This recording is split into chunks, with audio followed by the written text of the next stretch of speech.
Bismillahirrahmanirrahim. Assalamu alaikum. Welcome back to my channel. Today we are going to study about stabilization methods of toric soft contact lenses.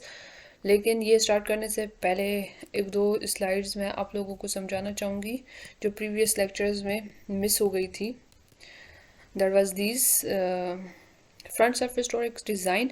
हमारे पास जो prescription है वहाँ पर given है कि -2 का sphere with -3 cylinder eight 180 degree axis. ठीक हो गया.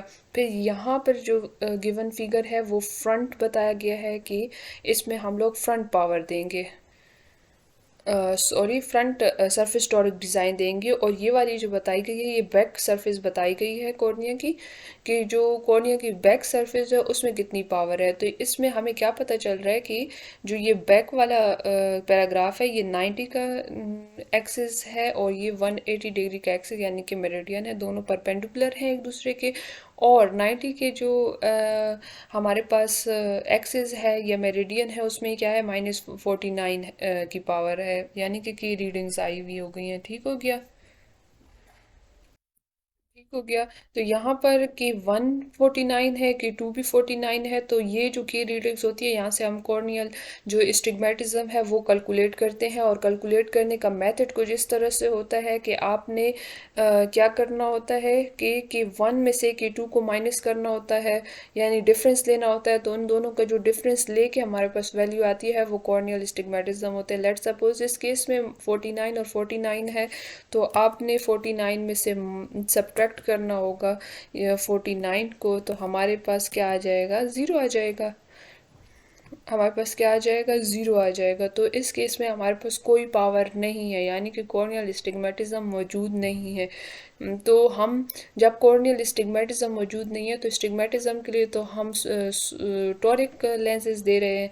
तो टॉरिक लेंस हम इस केस में नहीं देंगे. इसमें simple spherical back optic zone radius वाला जो लेंस है वो देंगे, क्योंकि इसमें स्टिग्मेटिज्म मौजूद नहीं है.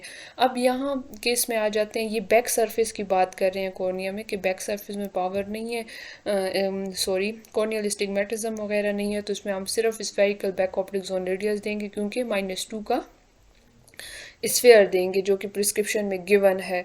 और फिर इस साइड पे आ जाते हैं हम लोग.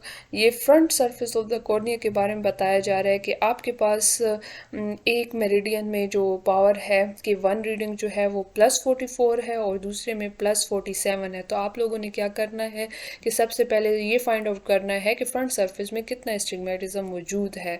तो 47 में से सब्ट्रैक्ट करेंगे हम लोग 44 को. तो हमारे पास क्या आ जाएगा, आई थिंक सो 3 आ रहा है, 3 आ गया. और यहाँ पर भी हमारे पास क्या आ गया, ये कॉर्नियल स्टिग्मेटिज्म हो गया.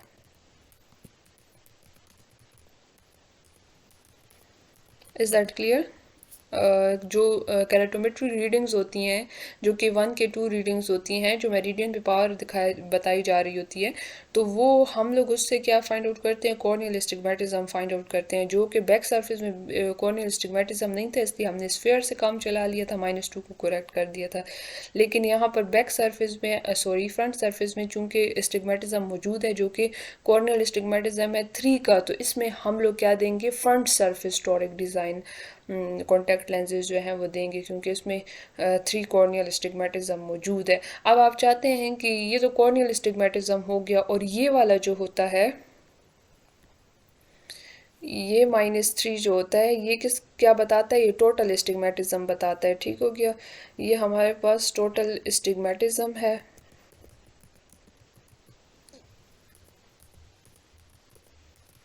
ये टोटल स्टिग्मेटिज्म हो गया, ये कॉर्नियल स्टिग्मेटिज्म हो गया. अभी आपसे कोई कहे कि लेंटिक्यूलर स्टिग्मेटिज्म कितना होगा इस केस में, तो लेंटिक्यूलर स्टिग्मेटिज्म हम लोग डिफरेंस से निकालते हैं. टोटल स्टिग्मेटिज्म और कॉर्नियल स्टिग्मेटिज्म का डिफरेंस लिया जाता है. वो किस तरह होता है, यहाँ पर आप लिख लें कि लेंटिक्यूलर स्टिग्मेटिज्म कैसे कैलकुलेट किया जाता है. टोटल स्टिग्मेटिज्म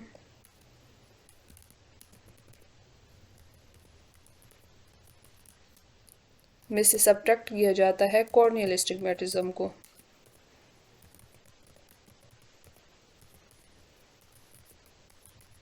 ठीक हो गया।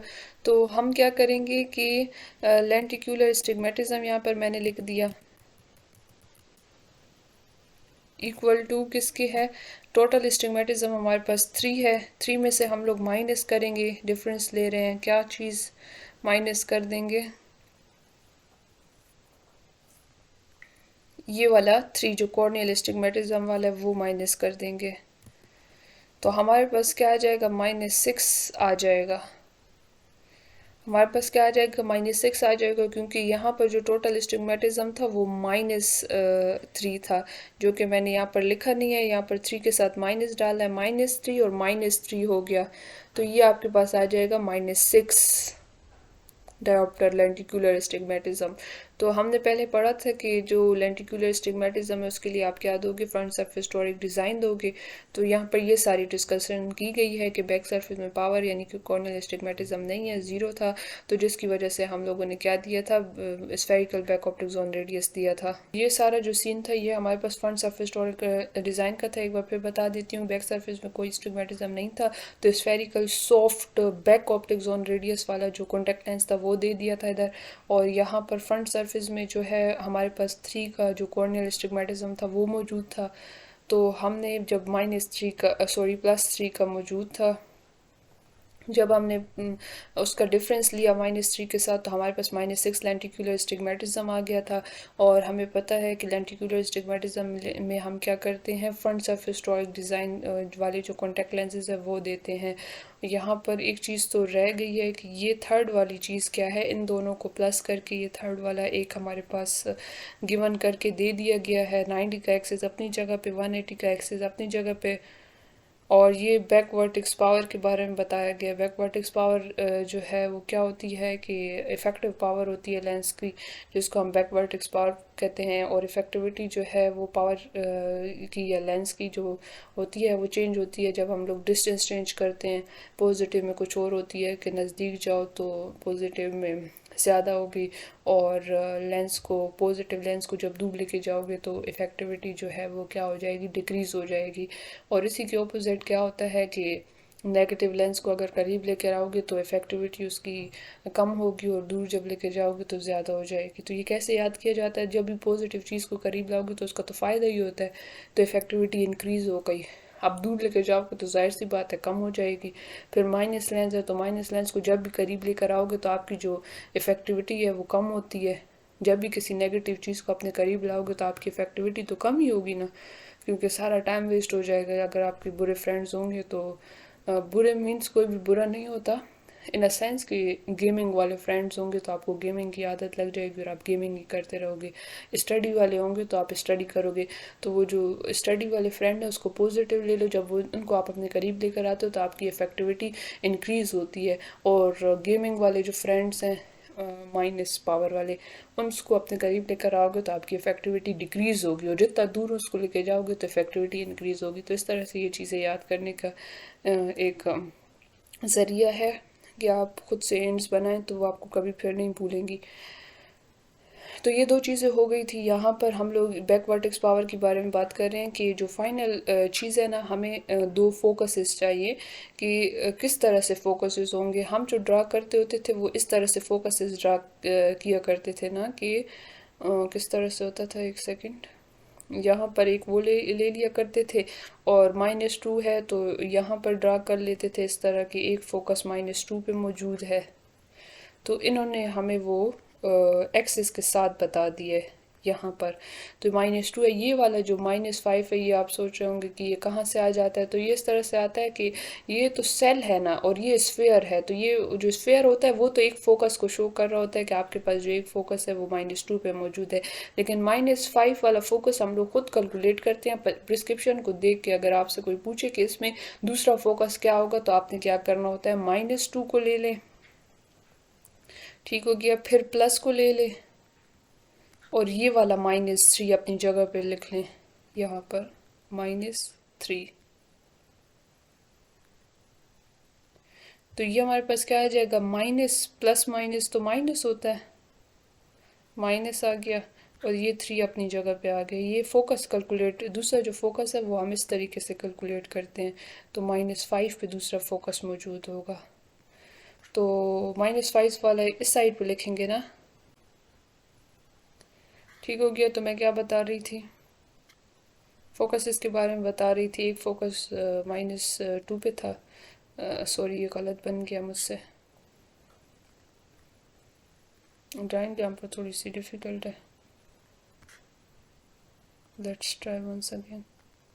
इस तरह से एक फोकस जो है ना यहाँ पर आ जाएगा -2 पे,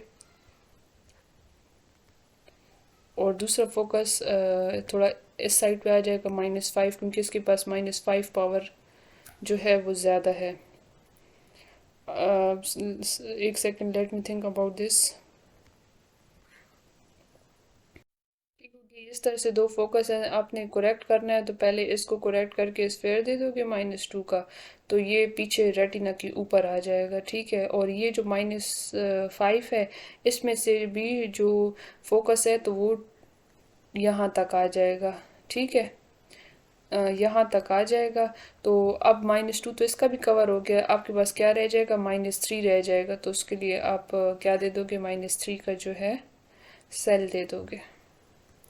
क्योंकि सेल में ये एडवांटेज होता है कि वो सिर्फ एक ही फोकस को ब्रिंग बैक करता है ऑन द रेटिना, या फिर ब्रिंग फ्रंट में लाता है रेटिना के ऊपर। लेकिन जो स्फेयर होता है उसमें ये है कि वो आपके दोनों फोकसेस के साथ छेड़ता है।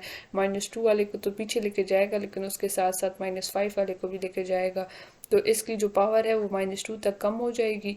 लेकिन -3 अभी भी इसके पास एक्स्ट्रा होगी, तो उसको हम लोग किससे कवर करेंगे, सेल के साथ कवर करेंगे। तो ये फ्रंट सरफेस टॉरिक डिज़ाइन के लिए स्टोरी थी। अब बैक सरफेस टॉरिक डिज़ाइन कौन से होते हैं, जिनकी बैक सरफेस पे कॉन्टैक्ट लेंसेज की बात कर रहे हैं ना। तो जो कॉन्टैक्ट लेंसेज की बैक सरफेस है उस पर पावर मौजूद होती है, लेकिन जो फ्रंट सरफेस है उस पर पावर मौजूद नहीं होती। फिर से हम यहाँ पर आ जाते हैं, बैक सरफेस है ये वाली, और ये वाली जो है फ्रंट सरफेस है। कॉर्निया की बात की जा रही है। प्रिस्क्रिप्शन -2 -3 एट 180 डिग्री वही वाली है, वही वाली फोकस है। -2 -5 90 पे है, और -2 जो है 180 पे है। बैकवर्टिक्स पावर बताई गई है। फिर हमारे पास क्या बताया जा रहा है कि जो 90 का मेरिडियन है वो, और ये 180 का मेरिडियन हो गया, और यहाँ पर 48 डायोप्टर हमारे पास बता दिया गया है। क्या है, 48 डायोप्टर और +48 डायोप्टर।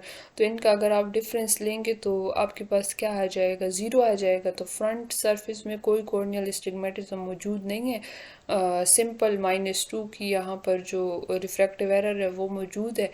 तो -2 को तो पता है कि मायोपिक है पेशेंट, उसके पास 2 की पावर ज़्यादा है। तो उसको ठीक करने के लिए आप spherical front optic zone radius वाला जो सॉफ्ट कॉन्टैक्ट लेंस होगा ना वो दोगे यहाँ पर, टॉरिक नहीं स्फेरिकल। तो उससे वो करेक्ट हो जाएगा। लेकिन बैक में प्रॉब्लम मौजूद है। बैक में आपके पास -53 के साथ -50 है। तो ये कॉर्नियल ये की रीडिंग्स हैं, ये कैरेटोमेट्रिक रीडिंग्स हैं, जिससे आप कॉर्नियल स्टिग्मेटिज्म कैलकुलेट करोगे। तो आपके पास यहाँ से क्या आ जाता है, माइनस ये 53 में से हम लोगों ने 50 को क्या कर दिया है, डिफरेंस ले लिया उसका। चलें डिफरेंस लेके दिखाती हूँ आपको। तो ये इस तरह से होता है, -53 मैंने लिख लिया, माइनस डिफरेंस लेना है, और -50 ये अपना वाला माइनस आ गया। तो -53 अपनी जगह पे माइनस माइनस जो है वो प्लस हो गया, 50 अपनी जगह पे। 53 में से जब आप लोगों ने क्या कर दिया, प्लस माइनस तो माइनस होता है, तो हम लोग माइनस कर रहे हैं। 53 में से 50 गया तो 3 आ गया, और साइन हमेशा बड़े का लगता है तो -3। तो यहाँ पर जो कॉर्नियल स्टिग्मेटिज्म मौजूद है वो क्या है, -3 का है। यहाँ पर लिखना चाहिए कि ये कॉर्नियल स्टिग्मेटिज्म है। सही हो गया। तो अब लेंटिक्यूलर टोटल स्टिग्मेटिज्म जो है वो मैंने आपको पहले बता दिया था कि ये -3 जो है प्रिस्क्रिप्शन जो रेटिनोस्कोपिक।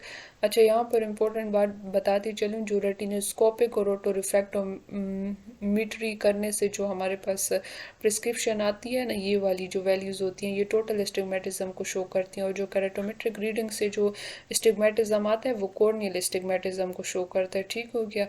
अब हमारे पास जब ये दो आ गए तो मैंने बताया कि टोटल स्टिग्मेटिज्म से आप कॉर्नियल स्टिग्मेटिज्म को सब्ट्रैक्ट करोगे तो आपके पास जो लेंटिक्यूलर स्टिग्मेटिज्म है वो आ जाता होता है।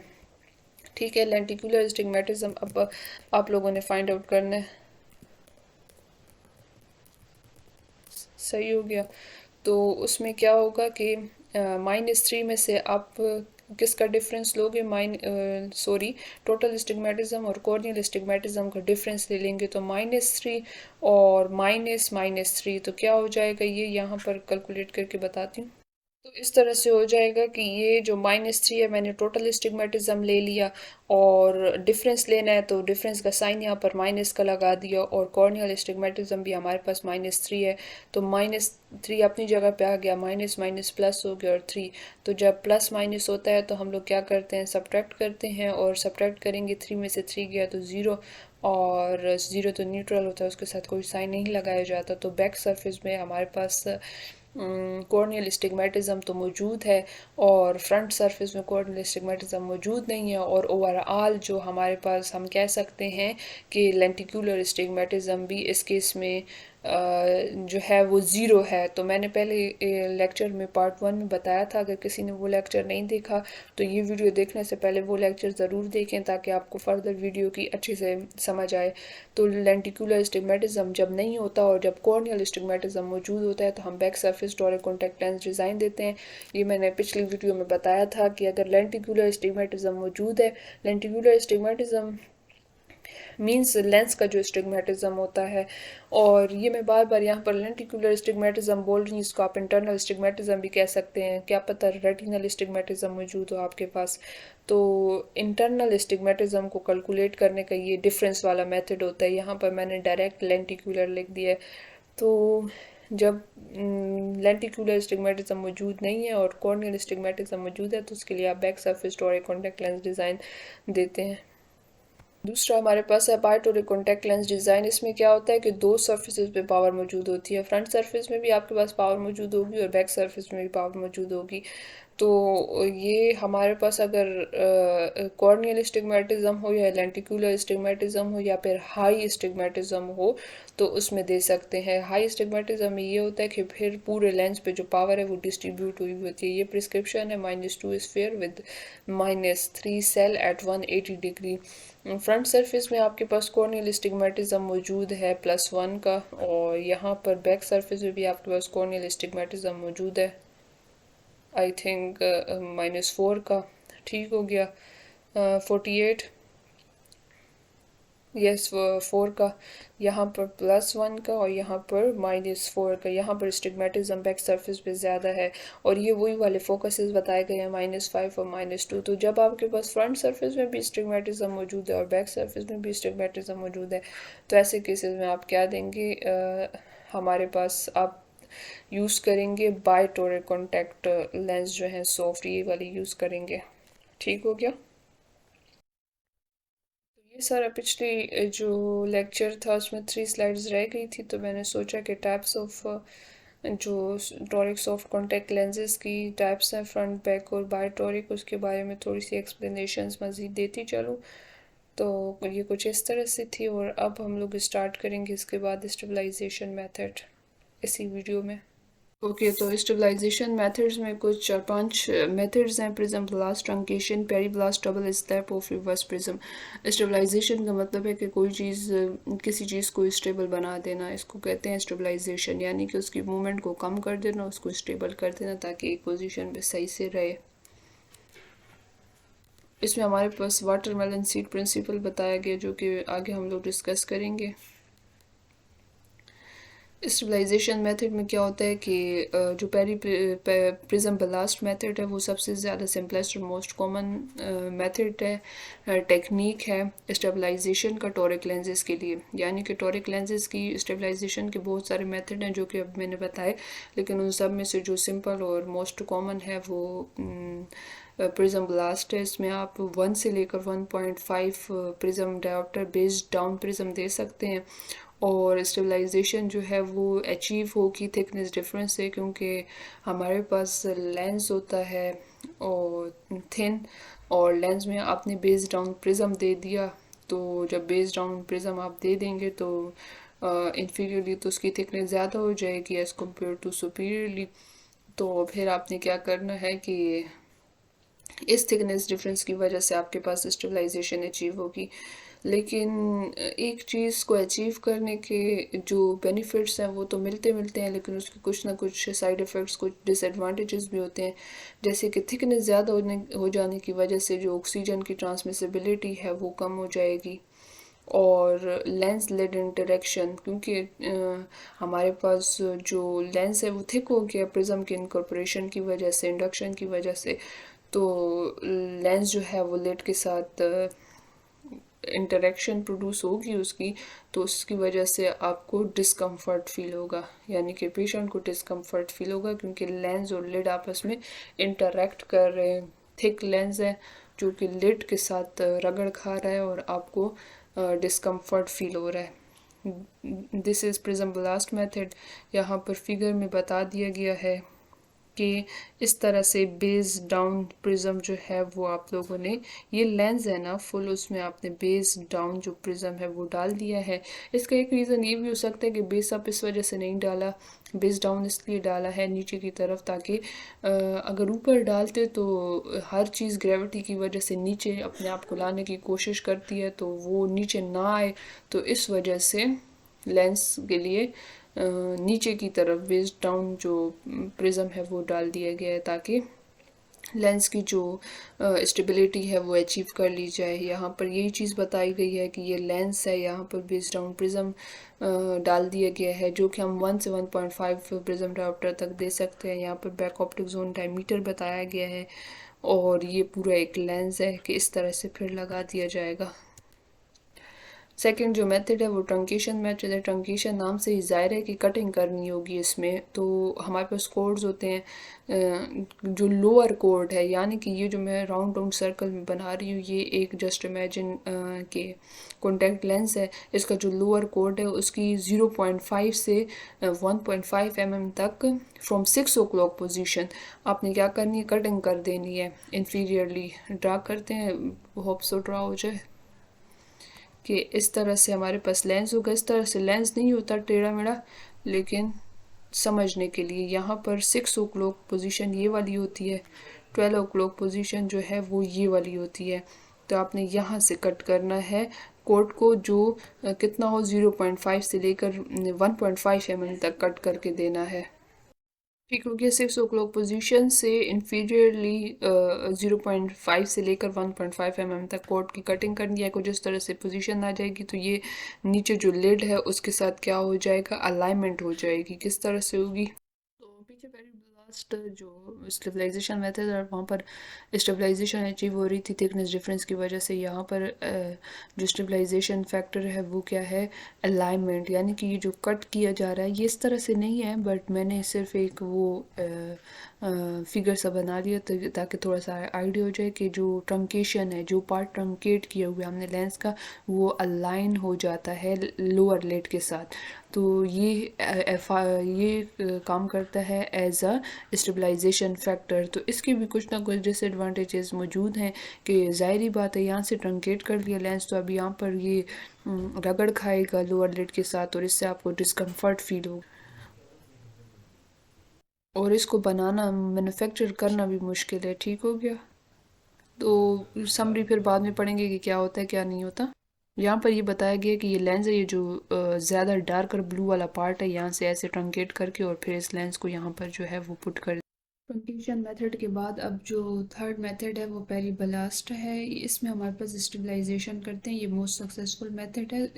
स्टेबलाइजेशन का मतलब ये है कि आप जो है एक्सिस को क्या कर दें, मेंटेन कर दें। फॉर एग्जांपल टॉरिक लेंसेज है तो इसमें एक्सिस भी देखी जाती है कि कौन से एक्सिस पे हम सेल देंगे, जो टॉरिक लेंस है वो कौन से एक्सिस पे देंगे। तो मूवमेंट की वजह से, लेंस की रोटेशन की वजह से वो एक्सिस जो है अपनी पोजीशन चेंज कर लेता है, जिसकी वजह से ज़ाहिरी बात है फिर प्रॉब्लम होगी पेशेंट को, उसकी विजन वगैरह में प्रॉब्लम होगी, सेंट्रेशन का मसला आएगा, फिक्सेशन का मसला आएगा। इसलिए जो लेंस है उसकी स्टेबलाइजेशन की जाती है, टॉरिक लेंसेज की स्टेबलाइजेशन की जाती है, ताकि जो लेंस है वो मेंटेन रखे अपनी पोजीशन को, फिक्सेशन को, सेंट्रेशन को, और एक्सिस जो है वो अपनी जगह पे रहे जिस जगह पे दिया गया है।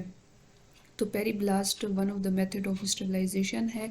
Minus carrier converted into a prism based down effect. इसका ये मतलब है कि माइनस लेंसेज का हमें पता है कि सेंटर से थिन होते हैं और पेरिफेरी से जो है थिक होते हैं।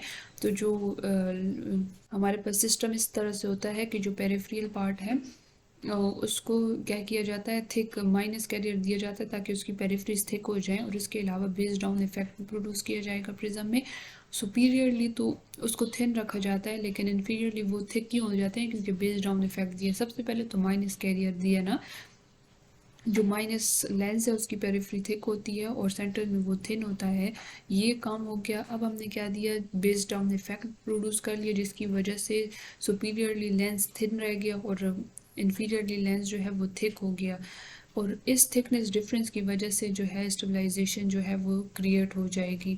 उसमें प्रिज्म फ्री ऑप्टिक जोन भी मौजूद है। और इसके अलावा जो डिसएडवांटेजेस हैं वो डिस्कम्फर्ट और ऑक्सीजन ट्रांसमिसिबिलिटी वगैरह, क्योंकि थिकनेस ज़्यादा होगी तो ऑक्सीजन की जो ट्रांसमिशन है वो कम होगी, और लेंस लिड इंटरेक्शन वगैरह की वजह से हमारे पास जो लेंसेज होते हैं वो डिस्कम्फर्टेबल भी होते हैं। तो पेरीब्लास्ट में हमारे पास क्या किया जाता है, लेंस को थिक किया जाता है, उसको वेट को इंक्रीज़ किया जाता है बॉटम पे, ताकि जो लेंस है वो स्टेबलाइज हो जाए और उसमें मूवमेंट वगैरह जो है कम हो और एक्सिस जो है अपनी पोजीशन पे ही रहे। इस डायग्राम में बताया गया है कि ये एक हमारे पास टोरिक कॉन्टैक्ट लेंस है जो कि सुपीरियरली थिन है और इन्फीरियरली थिक है, क्योंकि यहाँ पर बेस डाउन इफेक्ट प्रोड्यूस किया गया था। और इन लेंसेज में क्या किया था कि माइनस कैरियर दिया गया था, जिसके सेंटर में तो थिकनेस कम होती है और पेरिफेरी में जो है थिकनेस वो ज़्यादा होती है। नेक्स्ट हमारे पास डबल स्लैब ऑफ मेथड है, इसको हम DSO कहते हैं। ठीक है, इसकी DSO की एब्रीविएशन क्या है, double slab off method. Stabilisation का मेथड है, इसमें क्या किया जाता है, सुपीरियरली और इन्फीरियरली लेंस की जो एजेस होती हैं उसको थिन बना दिया जाता है। बताती हूँ किस तरह से। यहाँ पर देखें, ये वाला जो हिस्सा है और ये वाला जो पार्ट है इसको क्या किया गया, थिन बना दिया गया, और दरमियान वाला थिक रह गया, जिसकी वजह से ये लिड के अंदर जो है ना ऐसे स्टक हो जाएंगे। यहाँ पर हमारी लिड आ जाएगी, तो जिसकी वजह से लेंस जो है वो स्टेबल हो जाएगा, उस पर मूवमेंट वगैरह कम हो जाएगी। तो इसमें डबल स्लैब ऑफ में ये बात है कि ये बेटर वो मतलब कंफर्टेबल है। कंफर्टेबल इसलिए क्योंकि यहाँ से देखें जो लिड के नीचे जो पार्ट आएगा वो तो थिन है, तो लेंस लिड इंटरेक्शन इतनी ज़्यादा होती नहीं है, जिसकी वजह से double slab off stabilisation method को कंफर्टेबल मेथड कहा जाता है। इससे पहले हमने जितने भी पढ़े हैं वो डिस्कम्फर्ट काज कर रहे थे, क्योंकि थिकनेस ज़्यादा हो रही थी। तो जो लोअर पार्ट था वो हमारे पास क्या करता था, लेंस का जो लोअर पार्ट था, इन्फीरियर जो पार्ट था वो लोअर लिड के साथ क्या करता था, इंटरेक्शन करता था, जिसकी वजह से डिस्कम्फर्टेबल थे ये और बाकी के मेथड्स। बाकी मेथड्स में हमारे पास जो सारे मेथड्स थे एक्सेप्ट ट्रंकेशन मेथड, सब में थिकनेस की वजह से स्टेबलाइजेशन क्रिएट हो रही थी, जबकि ट्रंकेशन मेथड में alignment of truncated part with the lower lid की वजह से स्टेबलाइजेशन प्रोड्यूस हो रही थी। और ये जो मेथड है इसमें थिकनेस की वजह से भी स्टेबलाइजेशन प्रोड्यूस हो रही है। आप कहेंगे कि थिकनेस कैसे, क्योंकि सुपीरियर और इन्फीरियर पार्ट तो हमने थिन बनाया, तो फिर थिकनेस की वजह से कैसे, थिकनेस की वजह से ऐसे क्योंकि सेंट्रल पार्ट तो थिक रह गया था, सुपीरियर और इन्फीरियर थिन हो गया था, तो ये डिफरेंस क्रिएट हो गया ना लेंस में। यहाँ से थिक है सेंटर से और पेरिफेरी में क्या हो गया, थिन हो गया, तो इस वजह से थिकनेस की वजह से स्टेबलाइजेशन प्रोड्यूस होती है। और दूसरी लिड इंटरेक्शन की वजह से होती है बेटर कंफर्ट। हमने कहा था लिड इंटरेक्शन यहाँ पर जो है इस तरह से है कि ये थिन है तो ये लेंस को लिड को जो है इतना वो डिस्टर्ब नहीं कर रहा, जिसकी वजह से ये कंफर्टेबल थे। तो लिड लेंस इंटरेक्शन की वजह से भी स्टेबलाइजेशन प्रोड्यूस हो रही है। फिर डिसएडवांटेजेस, हर टाइप ऑफ स्टेबलाइजेशन मेथड का डिसएडवांटेज था। जो ज़्यादातर डिसएडवांटेजेस थे वो ये थे कि डिस्कम्फर्ट प्रोड्यूस कर रहे थे पेशेंट को, और दूसरा जो था वो ऑक्सीजन ट्रांसमिसिबिलिटी, जो DK/T वैल्यू थी वो कम हो रही थी, क्योंकि वो इसलिए कम हो रही थी, थिकनेस ज़्यादा होती है, तो जो लेंस जितना थिक होता है तो उतना ऑक्सीजन जो है कॉर्निया के लिए कम हो जाता है as compared to the thin lens. Lid tonus कहते हैं, हर इंडिविजुअल में जो लिड टोनस है वो क्या होता है, डिफरेंट होता है, वेरिएबल होता है। ठीक है, लिड टोनस हम लोग बोलते हैं टाइटनेस को बोलते हैं जैसे हमारे पास आई को देखें, आई का जो अपर वाला जो आईलिड है वहाँ पर हमारे पास सुपीरियर लिटरली लिवेटर्स सुप्रियोरस मसल मौजूद होता है, उसमें टाइटनेस होती है। वो हमारे पास लिड को क्या करता है, लिफ्ट करवाने में मदद देता है, मतलब ओपन लिड को ओपन करने में, आई को ओपन करने में मदद देता है। तो उसमें टाइटनेस मौजूद होती है। तो किसी के जो लिड में ये सुपीरियर पल्पेब्रल मसल है, सॉरी लेवेटर पल्पेब्री सुप्रियोरस मसल जो है वो टाइट होता है, यानी ज़्यादा जोर लगाने से आंख खोलेगा, और कुछ जो है ईजिली खोल लेते हैं। तो कहते हैं इस वजह से पेशेंट टू पेशेंट ये जो डबल स्लैब ऑफ मेथड की स्टेबलाइजेशन है, इसके ज़रिए से जो लेंस की फिटिंग है वो वेरिएबल होगी, सब में एक जैसी नहीं होती। फिर लिड इंटरेक्शन की बात कर रहे हैं कि जो डबल स्लैब ऑफ लेंसेज हैं उनको ज़्यादा लार्ज डायमीटर चाहिए होता है ताकि अच्छी सही से जो है स्टेबलाइजेशन अचीव हो जाए। तो ये हमारे पास डबल स्लैब ऑफ मेथड की क्या थी, डिसएडवांटेजेस थी। लास्ट मेथड हमारे पास रिवर्स प्रिज्म मेथड है। इसमें हम दो प्रिज्म जो है वो इनकॉर्पोरेट कर देंगे लेंस के अंदर। सॉफ्ट और एक कॉन्टैक्ट लेंसेज की मैं बात कर रही हूँ। बेस अप प्रिज्म दे देंगे और बेस डाउन प्रिज्म दे देंगे। लेकिन इसमें क्या होता है कि ये प्रिज्म बलास्ट जो डिज़ाइन है उसकी एडवांसमेंट होती है। प्रिज्म बलास्ट में हम सिर्फ एक प्रिज्म दे रहे होते थे जो कि बेस डाउन प्रिज्म होता था, लेकिन उसमें कटिंग वगैरह नहीं करते थे। लेकिन इस मेथड में हम लोग चैम्फरिंग यानी कि कटिंग करते हैं। कटिंग किस तरह से करेंगे, जो बेस डाउन प्रिज्म होगा उसका जो बेस वाला जो पार्ट होता है उसको कट करेंगे, उसकी इन्फीरियर एज को, लेकिन हॉरिजेंटली कट करेंगे। ठीक है, ये हम कटिंग इसलिए करते हैं ताकि जो डिसकम्फर्टेबिलिटी है जो कि पेशेंट को होती है स्टेबलाइजेशन करने की वजह से, वो ख़त्म कर दें और जो प्रिज्म लेस ऑप्टिक जोन है वो क्रिएट हो जाए, यानी कि प्रिज्मेटिक इफेक्ट को भी ख़त्म कर दिया जाए। यहाँ पर ये फिगर बताई गई है रिवर्स प्रिज्म है, जिसमें बेस डाउन और बेस अप प्रिज्म दिया गया है।